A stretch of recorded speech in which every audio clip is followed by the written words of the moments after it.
Guys, mutual ফান্ডে সব থেকে বেশি ইম্পর্টেন্ট আমার হিসাবে যদি আমি দেখি, ডিসিপ্লিন, স্থির ধৈর্য, এটা হলো সব থেকে বড় ইম্পর্টেন্ট। কারণ আজকাল অনলাইনের মাধ্যমে অনেক জায়গাতে অনেক কিছু দেখা যায়। মিউচুয়াল ফান্ডের ক্যাটাগরি সিলেকশন, তার সাথে ভালো mutual fund, top mutual fund, small cap ভালো, মিড ক্যাপ ভালো, লার্জ ক্যাপ ভালো, ভবিষ্যতে এই ফান্ডে এত টাকা রিটার্ন দিবে, এগুলো অনেক কিছু আছে। ইন্টারনেটের মাধ্যমে দেখা যায়, অনেকেই এগুলার বিষয়ে বলে। কিন্তু আমার যেটা নাকি ব্যক্তিগত আমার এক্সপিরিয়েন্স যেটা নাকি হয়েছে গত 10 বছরের মাঝে, অলমোস্ট 10 বছর কমপ্লিট হয়েছে আমার এই স্টক মার্কেটে, 1-2 মাস কম হবে। তো এই 10 বছরের জার্নিতে আমি দেখেছি আপনার ধৈর্যটা হলো সব থেকে বড় বেনিফিট দেয় এই মিউচুয়াল ফান্ডে, যদি ধৈর্য থাকে আপনার।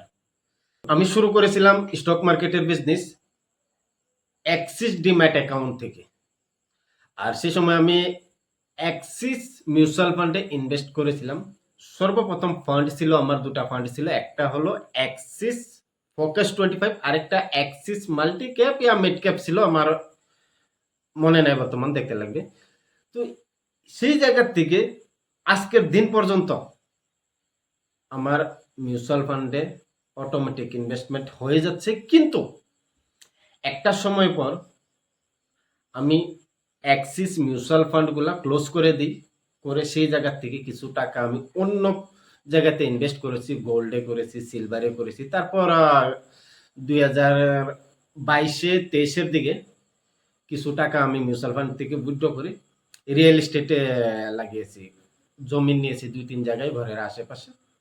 তো এইভাবে ডাইভার্সিফাইড করেছি ইনভেস্টমেন্টকে। আর জমিনও অনেক ইম্পর্টেন্ট, কারণ আমাদের এলাকায় আজকে যদি আপনি ধরুন 5 লাখ রুপিস ইনভেস্ট করে কোনো একটা জমিনের টুকরা নেন, মিনিমাম 2 to 3 ইয়ার্স 2 গুণা 3 গুণা কম পক্ষে হবে সেটার প্রাইস।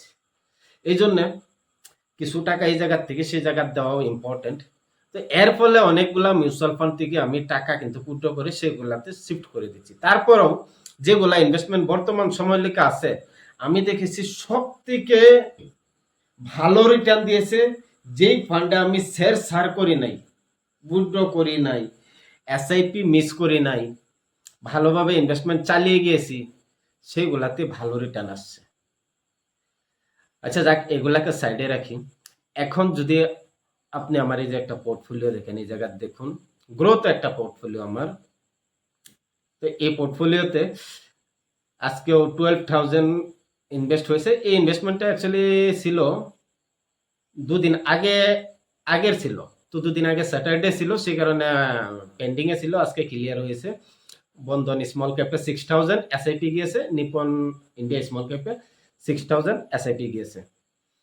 আচ্ছা, তো এই জায়গায় দেখুন আমার প্রফিট দেখাচ্ছে, টোটাল রিটার্ন দেখাচ্ছে পোর্টফোলিওর অলমোস্ট 39,000-এর বেশি আছে প্রফিট। 12%-এর বেশি প্রফিট হয়েছে, 17%-এর বেশি এক্সআইআর। আচ্ছা ঠিক আছে, ভালোই লাগছে এই পর্যন্ত দেখা, কিন্তু ঠিক না? তো যদি একবার এই জায়গায় ইনভেস্টমেন্ট ভ্যালুটা দেখেন, আমি এই পোর্টফোলিওর মাঝে ইনভেস্ট করেছি 3,17,129 রুপিস ইনভেস্ট করেছি। বর্তমান মার্কেট ভ্যালু যদি দেখুন 3,56,274 রুপিস মার্কেট ভ্যালু আজকের দিনে। আচ্ছা, সব তো ঠিকই আছে, কারণ 3,17,000 ইনভেস্ট করেছি, সেই জায়গায় 17%-এর বেশি এক্সআইআর আসছে, তার সাথে অলমোস্ট 40,000-এর আশেপাশে প্রফিট হয়েছে। সব তো ঠিকই আছে, ভালোই লাগছে। কিন্তু একবার অ্যানালিসিসে আমি ক্লিক করি, দেখুন এই জায়গায় অ্যানালিসিসে ক্লিক করার পর একটা গ্রাফ আসবে। সেই গ্রাফের মাধ্যমে যদি আপনি দেখেন, তাহলে দেখতে পারবেন এই ইনভেস্টমেন্টের পিছনে কাহিনী কি। দেখুন, আমি অ্যানালিসিসে ক্লিক করার পর এই জায়গায় গ্রাফ চলে আসছে, আমার ইনভেস্টমেন্টের গ্রাফটা। আমি যে এসআইপিতে ইনভেস্ট করতেছি প্রতি মাসে, সেটার একটা গ্রাফ দেখুন।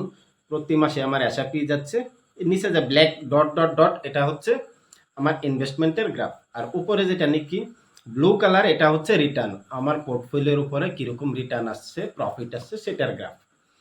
তো দেখুন, আমি টাইম টু টাইম প্রতি মাসে আমার এসআইপি যাই। যদি একবার এসআইপিতে ক্লিক করি, দেখুন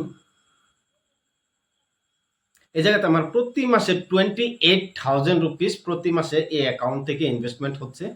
বর্তমান কিন্তু আগে কম ছিল এই অ্যাকাউন্টে, তো আমি কিছু ইনভেস্টমেন্ট কমিয়ে দিয়েছি জিরোদাতে, সেই জায়গা থেকে ডেবিট করে এই অ্যাকাউন্টে অ্যামাউন্টটা বাড়িয়ে দিয়েছি। তো এই জন্য 28,000, আগে কিন্তু কম ছিল। তো এই যে আমার প্রতি মাসে 28,000 রুপিস ইনভেস্ট হচ্ছে এই অ্যাকাউন্টের মাঝে, এর মাঝে কিন্তু আমি কোনো ধরনের আপ ডাউন বা কম বেশি, এই মাসও দিব না পরের মাসেও বেশি করে দিই, এরকম ধরনের কোনো অ্যাকশন আমি নেই না এই পোর্টফোলিওর উপরে, যেটা নাকি নিয়মিতভাবে এসআইপি সেটা যায় অটোমেটিক্যালি। তো দেখুন এই জায়গায় ব্ল্যাক ডট ডট যেটা, এটা আমার ইনভেস্টমেন্টের লাইন। দেখুন প্রতি মাসে ইনভেস্টমেন্ট হচ্ছে এসআইপির মাধ্যমে, কোনো মাসে আমি উইথড্র করি নাই বা এসআইপি কম বেশি করি নাই, টাইম টু টাইম নিয়মিতভাবে ইনভেস্টমেন্ট হয়ে যাচ্ছে। গ্রাফের মাধ্যমে দেখতে পারেন, যদি আমি উইথড্র করতাম তাহলে গ্রাফটা নিচে আসতো, আর উপরের ব্লু লাইনটা হলো আমার প্রফিট, মানে এই আমার পোর্টফোলিওর উপরে কিরকম প্রফিট আসছে।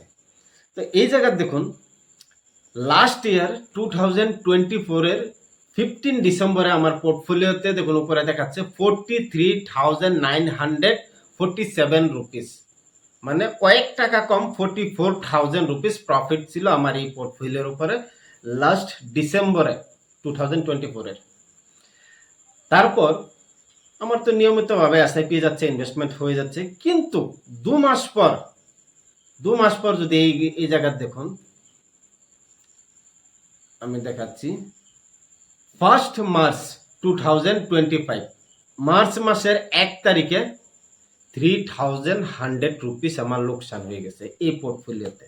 আমি কোনো ধরনের রিডিম করি নাই, কোনো ধরনের উইথড্র করি নাই, টাইম টু টাইম আমার এসআইপি গিয়েছিল, কিন্তু এই পোর্টফোলিওতে 2 মাস আগে আমার 44,000 রুপিস প্রফিট ছিল। সেই প্রফিটটা 2 মাস পরেই মার্কেট কারেকশন হচ্ছে, তার ফলে আমার মার্চ মাসের 1 তারিখে আমার পোর্টফোলিওতে 3,100 রুপিস নেগেটিভ রিটার্ন দেখাচ্ছিল। তারপরও আমি কোনো অ্যাকশন নেই নাই, কোনো ধরনের এসআইপিতে কম বেশি করে নাই, এসআইপি নিয়মিতভাবে গিয়েছিল। সেই জায়গা থেকে দেখুন মার্কেট আপ ডাউন করে করে করে আজকের দিনে আমার যদি এখন বর্তমান প্রফিট দেখুন, অলমোস্ট 40,000-এর আশেপাশে প্রফিট দেখাচ্ছে বর্তমান। একবার আমি ড্যাশবোর্ডে যাই,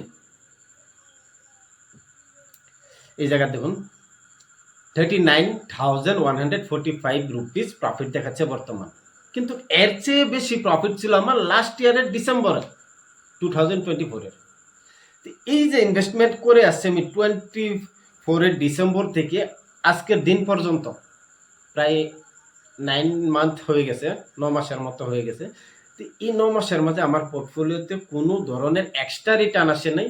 আর এই 9 মাসের ভিতরে আমি যেগুলা নাকি ইনভেস্টমেন্ট করে আসছি এসআইপির মাধ্যমে, এগুলার বেনিফিটও আমি কিন্তু এখন পর্যন্ত পোর্টফোলিওতে দেখা যায় নাই। কারণ লাস্ট ইয়ার যতটুকু প্রফিট ছিল আমার, যেই টাকার উপরে প্রফিটটা ছিল, আজকের দিনও টাকাও বেশি হচ্ছে, পোর্টফোলিওতে ইনভেস্ট বেশি হচ্ছে, কিন্তু প্রফিটও সেই পরিমাণ হয়নি। তো দেখুন এখন কি করা উচিত, মার্কেট লাস্ট 1 ইয়ার থেকে যেটা নাকি অল টাইম হাই ছিল নিফটির অ্যারাউন্ড 26,200-এর আশেপাশে ছিল, তো সেই হাইকে ব্রেক করতে পারে না এখন পর্যন্ত। তো অনেক আপ ডাউন করে সেই হাইয়ের কাছাকাছি চলে আসছে বর্তমান নিফটি। যদি আমরা দেখি 25 to 26,000 এই লেভেলের ভিতরে আছে নিফটি, 1000 রুপিসের বক্সের ভিতরে ট্রেড হচ্ছে নিফটি বর্তমান। তো আশা করি খুব জলদি Nifty all time high break করে উপরে যাবে। তো এই যে গত 9 মাসের মাঝে যেগুলা ইনভেস্ট করে আসছি আমি, যেগুলার উপরে বর্তমান আমার কোনো রিটার্ন দেখা যাচ্ছে না, লাস্ট ইয়ারে আমার যতটুকু প্রফিট ছিল সেই প্রফিটই দেখা যাচ্ছে না এখন মিউচুয়াল ফান্ডে। একবার Nifty all time high break করে দিলি আমার সেই 9 মাসের প্রফিট, সেই গত বছর যত টাকা প্রফিট ছিল সেইগুলার চেয়েও আরো অনেক বেশি প্রফিট দেখাবে। তো যদি আমি ভয় পেয়ে এই যে আমার লাস্ট মার্চ মাসের 1 তারিখে আমার পোর্টফোলিওতে যে সময় নাকি 3,100 মাইনাস দেখাচ্ছিল, সেই সময় যদি ভয় পেয়ে আমি বাহির হয়ে যেতাম, তাহলে আজকে যে প্রফিটটা দেখাচ্ছে এই জায়গা দেখুন 39,000, এটাও তো থাকতো না। কয়েকদিন পর market all time high break করবে, নতুন হাই মারবে, সেই জায়গায় যে প্রফিটটা আসবে সেটাও তো হতো না, কারণ আমি বের হয়ে গেছি ভয় পেয়ে। এই জন্যে মিউচুয়াল ফান্ডে সিলেকশন ইম্পর্ট্যান্ট হয়। আপনার গোল অনুযায়ী মিউচুয়াল ফান্ড সিলেকশন করতে হয়। অ্যামাউন্ট ম্যাটার করে, সময় ম্যাটার করে, কিন্তু তার সাথে ধৈর্য, ডিসিপ্লিন অনেক ইম্পর্ট্যান্ট। কারণ মার্কেটে নতুন নতুন নিয়ম নীতি, নেগেটিভ নিউজ, পজিটিভ নিউজ এগুলা আসবেই। সময়ের সাথে সাথে মার্কেট আপ ডাউন কারেকশন এগুলা হবেই। এর মাঝে আপনাকে কিন্তু টিকে থাকতে হবে, ধৈর্য থাকতে লাগবে। পোর্টফোলিও মাইনাসে গিয়েছে, যাক, ডাউন হচ্ছে হোক। একটা এক্সাম্পল হিসাবে যে কোনো একটা ফান্ডের উপরে ক্লিক করি আমি, এই যে দেখুন এক্সাম্পল হিসাবে কানাড়া রোবোকো স্মল ক্যাপ ফান্ডে আমি ক্লিক করেছি। তো এই জায়গায় 3 ইয়ারের গ্রাফ আছে। তো ধরুন আমি এই জায়গা থেকে ইনভেস্ট করেছি, মার্কেট অল্প কারেকশন হয়ে নিচে আসছে, তা আমি সেল করি নাই, কারণ বেশি একটা কারেক্ট হয় নাই। তারপর এই জায়গার থেকে অনেক উপরে গিয়েছে, গিয়ে দেখুন কারেকশন স্টার্ট হয়েছে। তো যদি এই নিচের লেভেলে আমি ভয় পেয়ে সেল করে দিতাম, তাহলে দেখুন এই যে রিকভারি হচ্ছে, এটার বেনিফিট তো আমার আসতো না। কারণ এই যে নিচে আসছে, এই সময় আমার এসআইপির মাধ্যমে এই ফান্ডে ইনভেস্ট হচ্ছে। এই যে এই জায়গার থেকে উপরে গিয়েছে, এই সময়ের মাঝেও কিন্তু আমার এসআইপির মাধ্যমে ইনভেস্ট হয়েছে। ভবিষ্যতে এই হাইকে ব্রেক করে আরো অনেক উপরে যাবে এই ফান্ডে। তার জন্য কি করতে লাগবে? আপনার মাঝে ধৈর্য থাকতে লাগবে, নিয়মিতভাবে এসআইপি চালিয়ে যেতে হবে।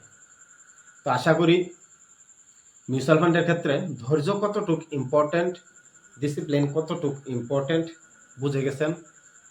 যে যে ফান্ডে ইনভেস্ট করেছেন লম্বা সময়ের জন্য টার্গেট রাখুন। মার্কেট উপর নিচে আপ ডাউন এগুলা হবেই। ইউএস থেকে নেগেটিভ নিউজ আসবে, কখনো পজিটিভ নিউজ আসবে। ফেডারেল ব্যাংকে রেট কাট করবে, ইন্ডিয়ান মার্কেটে অনেক সময় নেগেটিভ নিউজ আসবে। আরবিআই রেট কাট করবে, ইনফ্লেশন বাড়বে, ক্রুড অয়েলের দাম বাড়বে, রুপি ডেপ্রিসিয়েশন হবে। এগুলা প্রবলেম সবসময় মার্কেটে থাকবেই, আসবেই। পজিটিভ নিউজ, নেগেটিভ নিউজ, এর মধ্যে দিয়েই যদি আপনি দেখুন লং টার্মের মাঝে, এই যে অল টাইমের চার্ট আমি সিলেক্ট করে নিই, এই জায়গা দেখুন কানাড়া রোবোকো স্মল ক্যাপের অল টার্ম চার্ট দেখুন, এই জায়গাতে কি সুন্দর করে উপরে গিয়েছে। 2019 থেকে অ্যাভেলেবেল আছে কানাড়া রোবোকোর চার্ট। তো 2019 থেকে বর্তমান সময় পর্যন্ত সুন্দরভাবে উপরে গেছে, কিন্তু আপ ডাউন ছিল। তো লং টার্মে মার্কেট হোক, মিউচুয়াল ফান্ড হোক, যাবতীয় উপরে আপনার এসআইপির মাঝে কোনো ধরনের শেয়ার করবেন না মার্কেটের ভয়ে। যদি আপনার হাতে ক্যাপাসিটি থাকে, ভালো পর্যায়ে ভালো রকমের মার্কেট কারেকশন হচ্ছে 5-10%, সেই সময় আপনি চাইলে কিছু একটা এক্সট্রা অ্যামাউন্ট যদি থাকে অ্যাভেলেবল, সেটাকে আপনি ঢালতে পারেন ওয়ান টাইমের মাধ্যমে। সেই ইনভেস্টমেন্টটাই কিন্তু অনেক বেনিফিট দেবে লং টার্মের মাঝে। তো ভিডিও অনেক লম্বা হয়ে গেছে, আজকের জন্য এতটুকুই। আর আমি যেগুলা ভিডিও বানাই, এই সবগুলা ভিডিও হচ্ছে আমার নিজস্ব এক্সপিরিয়েন্স থেকে। আমি গত 9-10 বছরের মাঝে যতটুকু শিখেছি ইনভেস্টমেন্ট করে, তারপর অনেক কিছু ভুল করে শুদ্ধ করে, সেগুলার ভিত্তিতে। তো এই ভিডিওগুলার মাঝে কোনো ধরনের টিপস রিকমেন্ডেশন থাকে না, শুধুমাত্র শিক্ষার বাবদ, নলেজের বাবদ আমি ভিডিওগুলা বানাই। যদি আপনি আমার ভিডিওর উপর থেকে বা ভিডিওর উপরে ডিপেন্ড করে আপনি কোনো জায়গায় ইনভেস্ট করতে চান, সেটা আপনার ভুল হবে। কারণ আপনি ইনভেস্টমেন্ট করার আগে আপনার ফাইন্যান্সিয়াল প্ল্যানারের সাথে আলোচনা করে সুন্দরভাবে গোল হিসাবে ইনভেস্টমেন্ট করবেন মিউচুয়াল ফান্ডে। আশা করি। ধন্যবাদ।